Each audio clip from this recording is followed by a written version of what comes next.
목사님께서 이런 말을 하셨어요. 감사는 단순히 감정이 아니라 믿음의 표현이다. 감사는요, 내 마음에 일어나는 감정의 이야기가 아닙니다. 감사는 믿음의 표현이라 이렇게 고백을 하는데, 이게 성경적으로 딱 맞는 답입니다. 감사는 우리의 입술로 표현하는 신앙의 꽃이다라고 그는 좀 더 이야기하면서 이렇게 설명을 합니다. 감사는 하나님을 향한 사랑과 신뢰가 깊어질 때 자연스럽게 나타나는 것이다. 우리가 하나님에 대한 신뢰, 그리고 하나님에 대한 그 은혜가 있고 사랑이 있을 때 자연스럽게 나타나는 모습이 무엇이냐면 감사라는 거예요. 여러분, 오늘 감사하십니까? 내 환경이 어떠한들, 내가 광야에 있을지라도, 내가 사방이 막힐지라도 하나님 앞에 감사할 수 있는 이유는 환경 때문이 아니라 하나님이 나의 하나님이시기 때문에, 또 그분을 신뢰하기 때문에 우리는 감사할 수 있는 줄로 믿습니다. 여러분, 기독교에 있어서 신약시대에 살고 있는 우리에게 세 가지 절기는 참 중요합니다. 처음으로 우리는 부활절이죠. 그리고 좀 지나면 지금과 같이 추수감사절입니다. 그리고 12월이 되어지면 성탄절이죠. 이 세 가지 절기는 우리에게 있어서 정말 중요한 절기입니다. 무엇보다 이 절기를 통해서 우리가 할 수 있는 일은 감사죠. 하나님께서 독생자 예수 그리스도를 보내주신 것을 감사하고, 그리고 그분이 죽은 자 가운데서 첫 열매로 살아나심으로 우리 모두가 다 소망을 가지고 살 수 있도록 하신 그 부활의 은혜를 감사하고, 한 해 동안 하나님께서 베풀어 주신 은혜와, 그리고 우리의 인생을 주님께서 붙잡아 주신 그 은혜, 앞으로도 하나님이 나와 함께 하심을 감사할 수 있는 모든 은혜를 생각하는 추수감사절. 저와 여러분이 이런 감사로 하나님께 영광 올려드린다면 하나님이 가장 기뻐하시는 줄로 믿습니다. 오늘 본문에서도 살펴보신 것처럼 하나님이 가장 기뻐하시는 게 무엇이냐? 여러분, 하나님이 가장 기뻐하시는 것은요, 많은 재물을 드리고 많은 우리가 높은 자리에 올라서 나름대로 우리가 행복하고 즐겁게 살아가는 것, 물론 그것도 하나님의 기쁨이 될 수 있습니다. 그러나 최고의 기쁨은 오늘 성경에서도 말한 것처럼 하나님 앞에 감사와 찬양을 드릴 때 하나님은 가장 기뻐하신다 그랬어요. 그러므로 저와 여러분이 오늘 이 자리에서 하나님 앞에 가장 기쁨이 될 수 있는 믿음의 모습이 되어질 것을 바라봅니다. 어떻게 하면 될까요? 범사에 감사하는 성도입니다. 여러분, 오늘도 감사함으로 예배를 드리십시오. 그러면 하나님께서 우리의 삶과 우리의 예배를 통해서 기뻐하실 줄로 믿습니다. 오늘 성경을 보시면 데살로니가 5장 18절에는 범사에 감사하라라고 말씀하십니다. 이것은요, 부탁하는 게 아닙니다. 명령하시는 거예요. 다시 말해 믿음의 성도는 범사에 감사해야만 된다는 얘기입니다. 범사가 뭡니까? 모든 일에 감사합니다. 여러분, 좋은 일에 감사하는 것은 누구나 감사할 수 있어요. 그러나 믿음의 성도는 범사에 감사해야 된다라고 주님이 명령하십니다. 내가 아플 때에도, 고난할 때에도, 광야길을 걸을 때에도, 내 인생의 길이 만만치 않을 때에도 우리는 감사하라고 주님이 말씀하십니다. 주님께서는 그것을 원하고 계세요. 이유는 하나님을 신뢰하기 때문에 우리는 감사하고, 또 하나님이 나를 구원해 주신 그 은혜 가운데 감사하는 것이죠.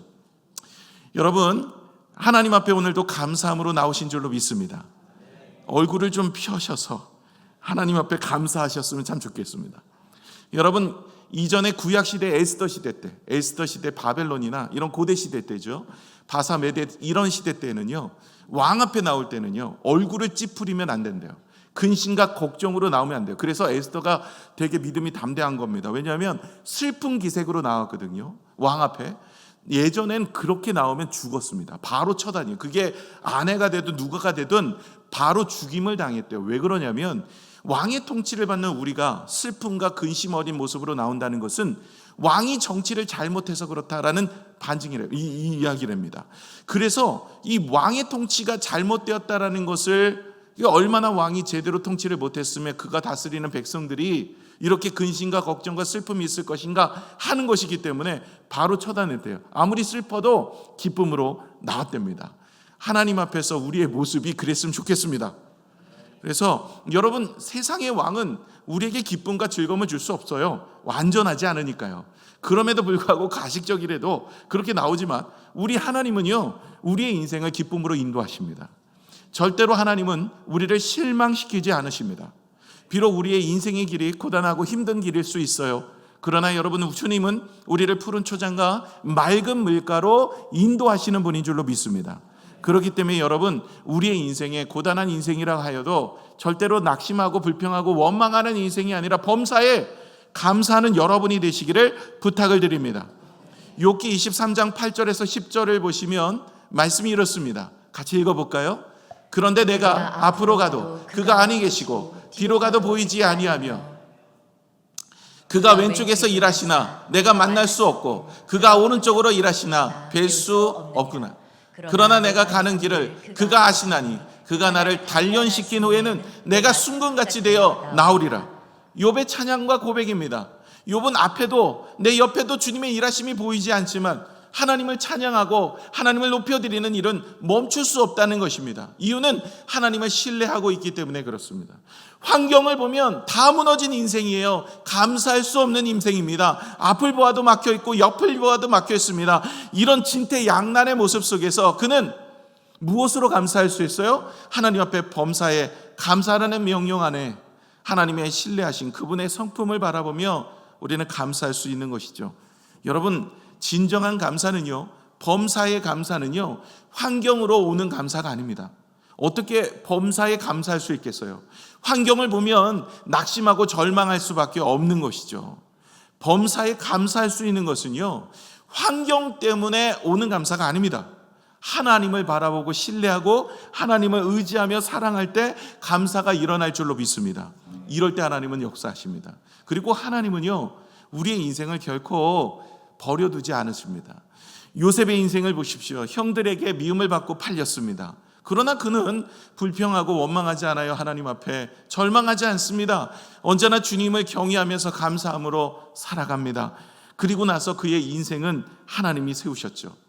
여러분, 이처럼요, 감사하는 인생을 통해서 하나님 일하시는데요, 우리의 인생 이렇게도 저렇게도 하나님이 이끌어 가시는데 우리가 때로는 어려움이 있고 고난이 와도 절망하지 마십시오. 다 하나님은 섭리가 있는 줄로 믿습니다.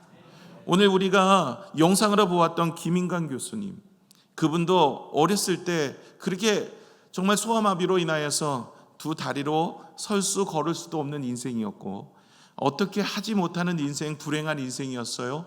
가정은 가난하였고 부모는 정말 힘들게 살아가는 그런 가정에서 태어났습니다. 그러니 초등교육도 제대로 받지 못했어요. 초등학교도 나오지 못했습니다.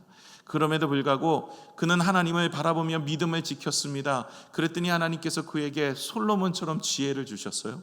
서울대를 졸업하고 버클리대를 나와서 우리나라 정말로 좋은 곳에서 하나님의 영광을 돌리면서 영향력 있는 인생으로 살아가게 하셨습니다. 고백하지 않습니까? 나의 인생의 불행과 나의 인생의 어려움은 오히려 하나님을 더 의지할 수 있는 법을 배우게 하였다라는 것이죠. 여러분, 하나님은 언제나 우리에게 선한 것을 주십니다. 우리의 생각은 모든 것이 형통하고 잘 되는 것만 선한 것이다 생각하세요. 그런데 그렇지 않아요. 때로는 고난도, 때로는 어려움도, 때로는 아픔도 하나님께서는 사용하시는 분이신 줄로 믿습니다. 그래서 욥을 통해서도 하나님은 사용하셨고 요셉을 통해서도 하나님은 사용하셨고 스데반 집사님이 돌에 맞아 순교를 당하는 그 현장 속에서도 하나님을 찬양하는 그 모습을 통해 하나님은 바울을 하나님이 세우실 때 귀하게 쓰셨다는 것을 우리가 보게 됩니다. 저와 여러분의 인생, 오늘도 우리는 결단하셔야 돼요. 감정의 표현이 감사가 아닙니다. 우리의 결단의 고백이 감사인 줄로 믿습니다. 오늘부터 시작하여서 내가 어떤 환경이든 주님의 명령이기 때문에 우리는 감사하는 믿음의 모습이 되시기를 부탁을 드립니다.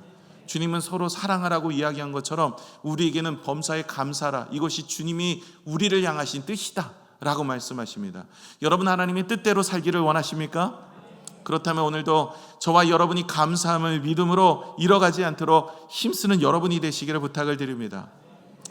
오늘 본문의 말씀, 그리고 우리가 데살로니가 5장 18절에 보시면 범사에 감사하라, 이것이 그리스도 예수 안에서 너희를 향하신 하나님의 뜻이니라.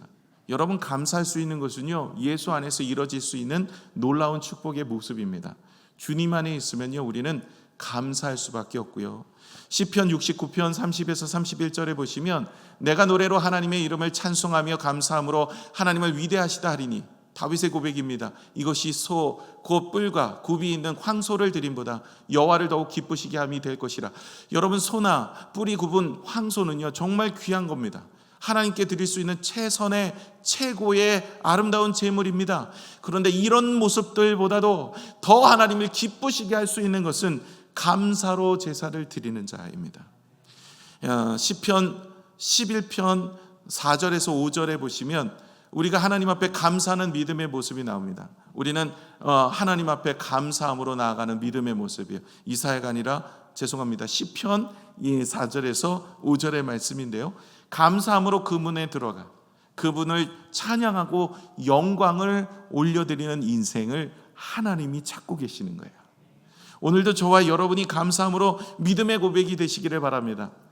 여러분, 성인이 되어지면 25,000개의 언어를 쓰게 되어진대요. 25,000개. 그 중에 최고의 아름다운 단어는 감사입니다. 그래서 여러분, 하나님 앞에 가장 아름다운 언어 감사로 주 앞에 영광을 돌렸으면 좋겠습니다. 얼마 전에 미국의 트럼프 대통령이 당선이 되시기 전에 유세 현장에서 이런 이야기를, 가장 아름다운 언어는 관세라는 단어다. 그분은 관세를 매겨서 어떻게든 이렇게 세계의 조정을 하기 위해서 그렇게 하는데, 저는 그 이야기를 들으면서 그 연설을 보면서 세계의 제일 아름다운 단어는 관세가 아니라 감사다라는 생각을 하게 되었습니다. 여러분, 하나님 앞에 감사하시는 여러분이 되시기를 바랍니다. 여러분, 하나님의 명령이기도 하지만 이 명령은 정말 하나님의 기쁨이 되어지는 모습입니다. 그런데 여러분, 왜 우리가 감사하지 못할까요? 하나님의 명령이기도 하고 우리는 너무나 이 감사하라는 것을 잘 알고 있는 말씀입니다. 그런데 왜 우리는 감사하지 못할까요? 우리가 너무나 바쁘고 분주하게 살아가기 때문에 감사를 잃어버렸습니다. 또한 끊임없이 사고 사건들이 일어납니다. 그러다 보니까 감사가 일어나기가 너무 힘든 거예요. 그리고 또 여러 가지 사건들과 마음 아픈 일 때문에 사실 주님 앞에 감사하는 것을 놓칠 때가 많습니다. 여러분, 우리가 불평하고 불만하는 인생으로 살아가는 것이 아니라 하나님 앞에 감사함을 살아가는 믿음의 모습이 우리가 되어야 되는 것인데요, 이것은 감정을 통해서 되는 것이 아니라 결단을 통해서 하나님을 바라볼 때 되어지는 것인데, 이것이 주의 뜻이래요. 저와 여러분이 주의 뜻대로 살기를 원하신다면 오늘도 다시 한번 감사가 회복되어지는 인생이 되어지기를 부탁을 드립니다.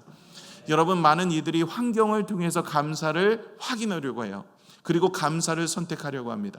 여러분, 환경이 좋아지는, 사업이 잘 되거나 내가 기도하는 것이 응답이 되거나 내 자녀가 좋은 대학에 들어가거나 내가 출세를 하거나 혹은 내가 모든 것이 잘 되고 형통할 때 감사하는 것이요, 이건요 누구나 할 수 있는 감사예요. 여러분, 정말 힘들고 어려워도 감사할 수 있는 믿음이 우리 가운데 있어야 되는데, 이것은 환경을 보고 감사하는 것으로는 할 수가 없는 거죠. 어렵고 힘든데 어떻게 감사가 일어납니까? 여러분, 이스라엘 백성들이 출애굽을 하였어요. 그가 출애굽을 하여서 이제 430년 동안 애굽에 종살이하던 그들이 자유의 몸이 되었습니다. 너무나 기쁘고 즐거웠는데 막상 출애굽을 하여서 딱 나와 보니까 앞에 홍해가 가로막혀 있는 거예요. 앞으로 갈 수가 없는 거예요. 뒤에는 애굽의 군사들이 죽이겠다고 따라옵니다. 이제는 진퇴양난입니다. 이때 이스라엘 백성들이 뭐라고 얘기했나요? 하나님을 원망했어요. 불평했어요. 하나님, 애굽에서 무덤이 없어서 나를 이곳까지 인도해 주셨습니까? 이러면서 하나님 앞에 원망하고 불평합니다. 여러분, 환경을 보고 감사하는 인생은요 이처럼 되어지는 거예요. 막혀 있으면 감사가 나오는 게 아니라 불평과 원망이 나오는 겁니다. 그때 모세가 하나님 앞에 가서 간구했고 하나님께서는 그에게 하실 일들을 보여주셨습니다. 그래서 모세는 그의 지팡이를 들고 하나님이 하실 일을 보라고 백성들에게 이야기합니다. 그리고 나서 홍해가 갈라지고 이스라엘 백성들이 지나가고 그 홍해가 닫힘으로 인하여서 따라오던 애굽의 군사들은 수장이 되었어요. 놀라운 은혜죠. 막힘이 오히려 우리에게 인생의 길을 열어주는 놀라운 축복의 통로가 된 거죠. 뿐만 아닙니다. 그들은 환경을 여전히 감사했어요. 환경을 보고 감사하니 홍해가 갈라지는 것으로 인하여 찬양했습니다. 그리고 나서는 조금 있다가 광야에서 정말 힘들고 고단한 인생을 살아가니까, 하나님, 나는 너무나 힘듭니다. 너무나 배가 고픕니다. 내가 목이 마릅니다. 이것 때문에 또 불평을 하는 거예요. 40년 동안 이스라엘 백성들은요 환경을 통해 하나님 앞에 불평과 원망을 했어요. 여러분, 환경은요, 절대로 우리가 감사할 수 있는 조건을 가져다 주지 못합니다. 여러분, 환경을 보면 절대로 범사에 감사할 수가 없어요. 우리가 하나님을 바라보아야 감사가 일어날 수 있는 줄로 믿습니다. 범사에 감사할 수 있는 방법, 오늘 추수감사절날 우리가 함께 모여서 감사할 수 있는 것은요, 하나님께서 우리에게 행하신 놀라운 능력뿐만 아니라 하나님 한 분만으로 우리는 감사하고 나를 구원하신 그 은혜의 감사가 있어야 우리는 감사할 수 있는 줄로 믿습니다. 그리고 하나님을 신뢰하고 또 하나님을 바라보는 사랑이 있을 때 감사할 수 있는 거예요. 한 선교사님이 이제 오지에서 사역을 하고 있을 때였습니다. 사랑하는 아들이 병이 걸렸어요. 병원이 없습니다. 아파서 죽어가고 있는 모습을 보면서 너무나 마음이 아팠어요. 하나님 앞에 원망과 불평이 일어날 수도 있죠. 하나님 나라를 위해서 이렇게 오지까지 와서 병원도 없고 아무것도 없는 이곳에 와서 헌신했는데 하나님 왜 이렇게 나에게 불행을 주십니까? 사랑하는 아들이 아파 죽어가고 있습니다 하는 마음의 고통이 있지 않겠어요? 그렇게 하나님 앞에 기도하고 있는데 이런 생각이 찾아온 겁니다. 이 아이를 주신 것도 하나님이시고 그동안 함께 하신 것도 하나님이신데 지금도 하나님께서는 이 상황을 잘 알고 계실 것인데 감사와 찬양을 드리자. 그리고 감사와 찬양을 드린 거예요. 오히려 불평할 수 있는 상황입니다. 원망할 수 있는 상황입니다. 그런데 그가 선택한 것은 하나님 앞에 불평과 원망을 선택한 것이 아니라 감사를 선택한 거예요. 그랬더니 하나님께서 그 은혜를 베풀어 주시는데 그 다음 날 찾아온 것은 하나님께서 치유와 회복을 주셨어요. 그 순간 그 아이는 놀랍게 차차 회복이 되어지는 은혜를 허락하여 주셨습니다. 물론 감사와 찬양을 통해서 그 아이가 회복이 되지 않을 수도 있습니다. 그 또한도 우리는 하나님 앞에 감사를 올려드린다면 하나님과의 관계와 내 이웃과의 관계 속에서 하나님의 은혜를 다시 한번 경험할 수가 있습니다. 이 선교사 가정은요, 하나님께 드릴 평생의 감사의 간증을 얻게 되어집니다. 여러분 감사해 보세요. 하나님께서 여러분의 삶 속에 놀라운 은혜를 베풀어 주실 줄로 믿습니다. 감사가 주는 삶의 유익이 있는데요, 감사는 단순히 나의 기분의 감정을 표현하는 것이 아니라 그것으로 끝나는 것이 아니라 하나님과의 영혼의 회복뿐만 아니라 관계의 회복까지 허락하십니다. 그래서 여러분 감사하면요, 우리의 영혼의 기쁨이 세워지고 그리고 감사하면 하나님과의 관계가 은혜가 더 돈독해집니다. 그래서 여러분께서 하나님이 멀리 계시는 것 같고 하나님께서 나의 삶 속에 일하심이 없는 것 같이 느껴진다면 여러분 감사를 회복해 주십시오. 그러면 하나님과의 관계가 다시 한번 회복되어짐을 경험하실 수 있습니다. 시편 69편 30절에 다윗은 이렇게 고백을 합니다. 함께 읽어보겠습니다. 시작. 내가 노래로 하나님의 이름을 찬송하며 감사함으로 하나님을 위대하시다 하리니. 아멘. 내가 노래로 하나님의 이름을 찬송하며 감사함으로 하나님을 위대하시다 하는. 여러분 시편을 보시면 하나같이 다윗의 시들은요, 그의 인생의 어려움 중에 쓰여진 시인데요, 그가 잃어버리지 않고 선택한 것이 감사였어요. 여러분 하나님 앞에 감사를 선택했어요. 내 인생의 불평과 원망의 슬픔 속에 낮아지며 있는 것이 아니라 나는 이제 감사함을 선택하겠다. 그러므로 하나님 앞에 범사에 감사하는 인생으로 살아갈 때 하늘의 축복이 있습니다. 그의 인생이 감사하는 삶이 되었을까요? 다윗은요, 그의 인생에 감사가 일어나기 어려운 삶을 살았습니다. 사울 왕이 질투하여서 자기를 죽이려고 쫓아다녔어요. 사랑하는 자녀들은 서로 싸워서 셋째 아들 압살롬은 첫째 아들 암논을 죽였습니다. 서로 간의 자녀들끼리의 암살이 죽고 죽이는 싸움이 일어났어요. 끝내는 자신의 왕위를 탐내서 셋째 아들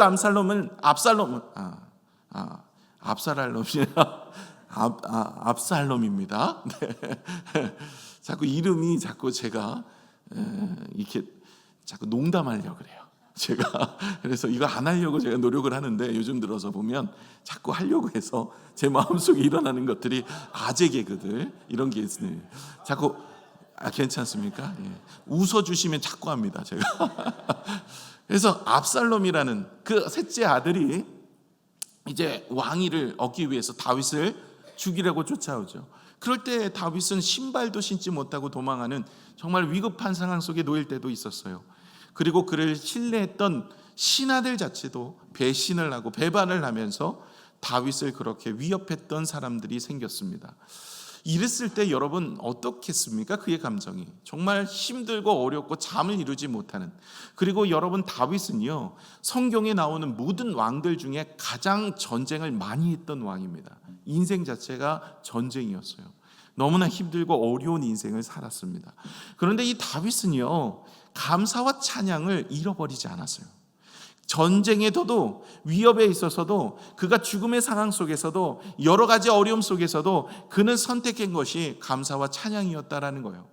잘 됐을 때만 찬양과 감사가 일어난 것이 아닙니다. 어려울 때도, 힘들 때도 그는 무엇을 선택했습니까? 감사를 선택한 거예요.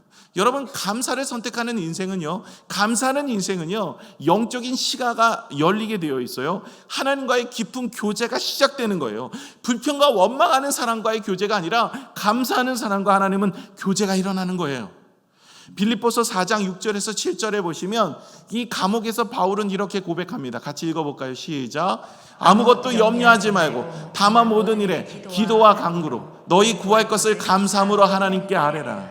그리하면 모든 지각에 뛰어난 하나님의 평강이 그리스도 예수 안에서 너희 마음과 생각을 지키시리라. 아멘. 여러분, 감사하는 인생은요, 하나님께서 우리에게 평강을 주시고 우리의 마음과 생각을 지켜주시는 줄로 믿습니다. 여러분, 바울이 감옥 속에서 죽어가는 인생이었어요. 감옥 속에서 고통받는 인생이었어요. 그럼에도 불구하고 그가 평안함과 기쁨을 유지할 수 있는 이유는 감사함이었다는 거예요. 여러분의 인생에 평안을, 형통을, 기쁨을 하나님이 넣어주시기를 원합니다. 그러기 위해선 우리가 해야 될 일은 감사함인 줄로 믿습니다. 연구 결과에 의하면요, 감사 생활하는 사람은요 더 건강하답니다. 그리고 스트레스도 적고요, 인간관계도 원만하대요. 그래서 여러분, 감사는요 영적인 유익뿐만 아니라 우리 육신의 유익도 되어지는 것입니다. 자, 그러면 우리가 어떻게 감사할 수 있을까요? 명령한다고 우리가 되어질까요? 이게요, 사실은 습관이 되지 않아서 그래요. 우리가 감사는 이론이 아니라 실제의 삶의 변화가 일어나야 되는데 그게 아닌 거예요. 그냥 감사는 내 마음에서 일어나는 것이다 라고 생각하는데 그렇지 않습니다. 4가지를 여러분에게 일러드릴 테니까 이 부분을 좀 이번 주에는 실천하시고 앞으로도 좀 계속 했으면 좋겠어요. 이번 추수감사주일이라고 해서 이번 주만 하는 것이 아니라 여러분이 평생 감사하셨으면 참 좋겠습니다. 매일의 삶 속에 감사의 습관을 만드는 첫 번째는요, 감사일기를 쓰는 거예요. 여러분, 감사일기를 쓰고 계십니까? 쓰고 계시는 분들도 계시죠. 그런데 여러분, 하루에 3가지, 오늘부터 한번 해보세요. 하루에 3가지씩. 요즘에 여러분 핸드폰에 어플들이 있는데 이게 일기 어플들이 있잖아요. 여러분 일기를 쓰시는데 뭐 많이 쓰는 건 복잡하고 또 계속 지속할 수가 없어요. 딱 3가지만 하나님 앞에 감사의 일기를 써보세요. 딱 3가지입니다. 그래서 너무 3가지를 길게 쓰지 마시고 3가지 간단하게 해서 하나님 앞에 감사함으로 일기를 쓰시는 거예요. 그래서 잠들기 전에 여러분이 어플에다 감사 일기를 한번 써보십시오. 그러면 하나님과의 교제와 하나님과의 관계가 더욱더 돈독해지고 또 하나님이 주시는 은혜가 또 열려지는 것을 하나님이 일하심을 보기 되어지는 줄로 믿습니다.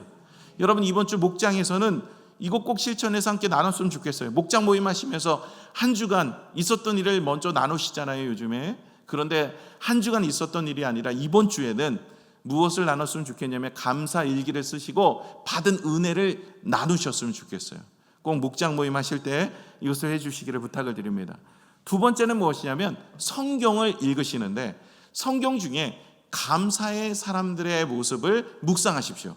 특별히 창세기 50장 20절에 보시면 요셉의 이런 고백이 나오는데요. 같이 읽어볼까요? 당신들은 나를 해하려 하였으나 하나님은 그것을 선으로 바꾸사 오늘과 같이 많은 백성의 생명을 구원하게 하시려 하셨나니. 아멘. 여러분, 요셉은 모든 환경과 상황 속에서도 하나님 앞에 감사를 선택했어요. 원수를 갚을 수도 있었죠. 형들이 자기를 죽이려고 모의하다가 팔아버렸습니다. 얼마나 형들에 대한 분노가 일어나겠어요. 그런데도 불구하고 하나님은 당신의 행위를 선으로 바꾸사 은혜를 주셨다. 감사로 선택했어요. 삶을 묵상해 보시는 게 좋은 것 같아요. 요셉의 삶을 한번 묵상해 보세요.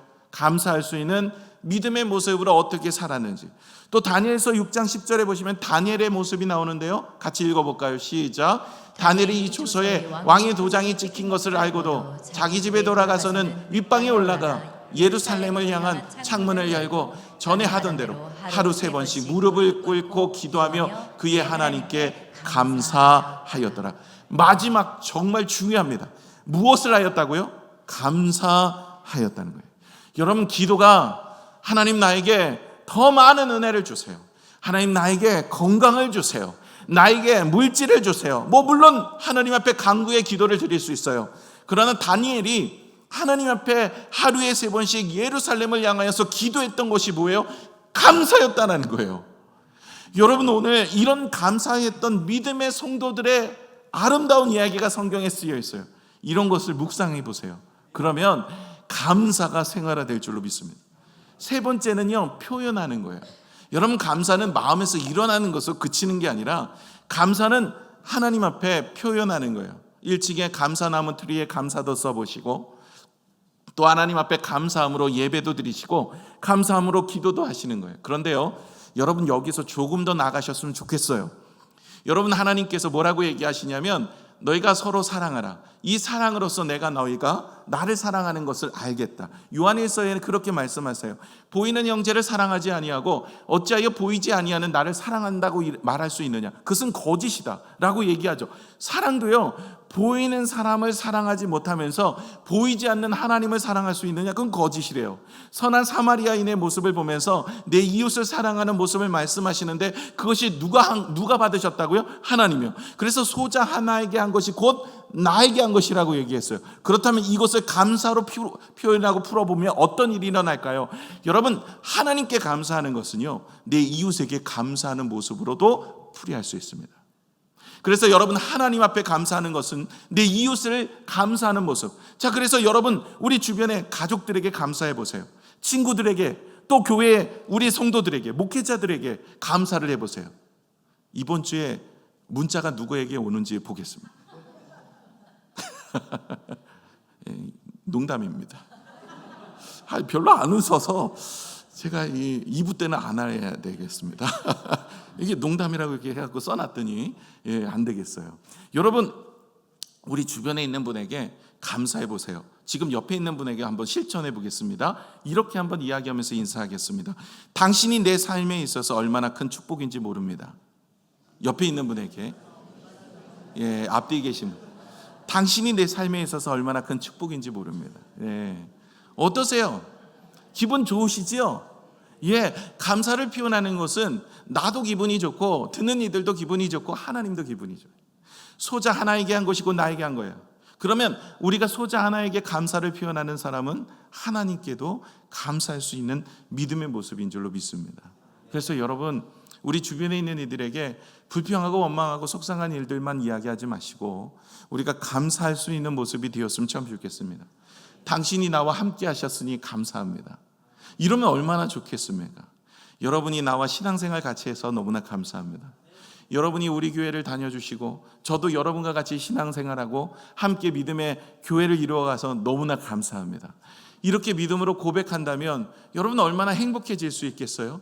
당신 때문에 나는 너무나 행복합니다. 이것이 바로 우리가 사랑을 내 이웃에게 전하는 것처럼 감사도 내 이웃에게 전하면 은혜가 되어지고 하나님이 받으시는 줄로 믿습니다. 이번 한 주간 하나님께만 감사하지 마시고 내 이웃과 내 주변에 있는 이들에게 감사할 수 있는 믿음의 모습이 되어지기를 부탁을 드립니다. 마지막 4번째는 이 고난 속에서 감사해요. 감사는요, 평안한 상황이 가능합니다. 그러나 여러분, 오히려 어려움과 고난 속에서도 하나님을 신뢰하면 감사할 수 있어요. 오늘 우리가 영상으로 보았던 김인강 교수님, 그는 고난 가운데서도 하나님을 감사했습니다. 여러분, 이런 감사는요, 하나님을 신뢰하고 의지할 때 할 수 있는 거예요. 고난 속에서 어떻게 감사할 수 있어요? 하나님이 나의 인생을 이끌어 주실 줄로 믿습니다. 하나님께서는 더 좋은 것을 우리에게 허락하여 주실 줄로 믿습니다. 하나님께서는 나의 인생에 늘 선한 것을 주시는 줄로 믿습니다. 이런 믿음의 고백이 있을 때만이 우리가 감사할 수 있는 거예요. 여러분, 감사는요, 환경을 바꾸지 않습니다. 감사는 우리의 마음을 바꾸는 거예요. 여러분, 감사할 때 우리의 마음이 바뀌기 때문에 여러분, 하나님의 은혜 가운데서 우리가 설 수 있어요. 감사는 그 자체로 축복이고요, 감사는 우리의 삶을 풍요롭게 합니다. 그리고 하나님과의 교제를 더욱더 돈독하게 하고 하나님의 은혜를 사모하는 믿음의 성도에게 은혜가 있는 것이죠. 우리는 살면서 크고 작은 일들을 경험합니다. 그러면서 우리의 삶에 있어서 불평과 원망을 선택할 수도 있는데 우리는 감사를 선택하는 여러분의 신앙이 되시기를 축복합니다. 말씀을 맺겠습니다. 여러분, 데살로니가 5장 18절에 범사에 감사하라, 이것이 그리스도 예수 안에서 너희를 향하신 하나님의 뜻이라라고 명령하십니다. 다윗도 그랬고 요셉도 그랬고 다니엘도 그랬습니다. 그들의 인생에 고난과 어려움이 찾아왔지만 그들은 절대로 환경에 지배당하는 인생이 아니었어요. 절대로 한 가지만큼은 잃어버리지 않았어요. 환경 때문에 감사만큼은 잃어버리지 않았습니다. 그러기에 하나님께서는 그의 인생에 은혜를 주셨어요. 하나님께서 깊은 교제로 함께 하셨어요. 불평하고 원망하는 사람과 하나님은 함께 하지 않습니다. 하나님은 감사하는 사람과 함께 하십니다.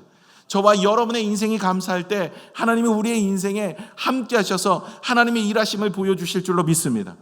우리가 감사할 때 하나님이 선하시는 계획을 신뢰하며 현재의 고난을 넘어설 수 있는 힘을 주십니다. 우리가 감사할 때 하나님은 우리의 마음을 변화시키며 우리의 시선을 하나님께 돌리게 하는 것이죠. 이것이 하나님께 영광 돌리는 인생인 줄로 믿습니다. 여러분, 우리의 입술의 고백, 우리의 마음의 고백, 우리의 삶의 고백이 감사가 잃어버려서 감사를 드릴 때 하나님께서는 영광 받으시는 줄로 믿습니다. 우리의 삶을 돌아보십시오. 잃어버린 감사, 하나님 앞에 감사하는, 매일의 작은 것에 감사할 수 있는, 불평과 원망 대신에 우리가 선택해야 될 것은 찬양과 감사가 되어질 줄로 믿습니다. 저와 여러분이 그런 감사 일어나게 되어지기를 소망합니다. 함께 기도하겠습니다.